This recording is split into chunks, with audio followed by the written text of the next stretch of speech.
Hello friends, আজকের video খুব interesting হতে চলেছে। So let's go. আজকের আপনাদের দেখাতে চলেছি জন্মাষ্টমী স্পেশালিস্ট কিছু মুহূর্ত।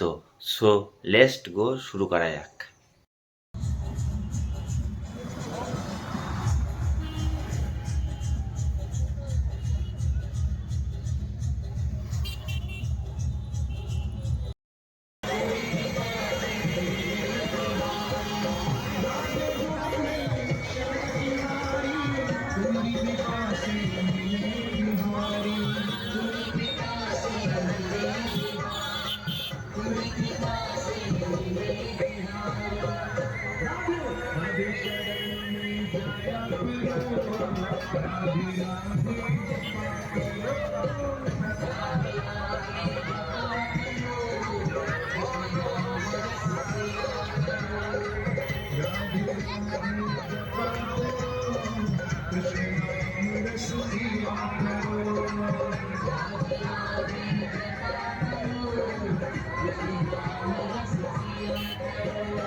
এরা কিছু সময়ের জন্য বিশ্রাম নিচ্ছে। আমার দোকানের সামনে বাঘের রাখার ব্যবস্থা আছে। এই যে দেখতে পাচ্ছেন বন্ধুরা, বাঘ রেখে দিয়েছে। ভক্তেরা কিছু সময় বিশ্রাম নিচ্ছে।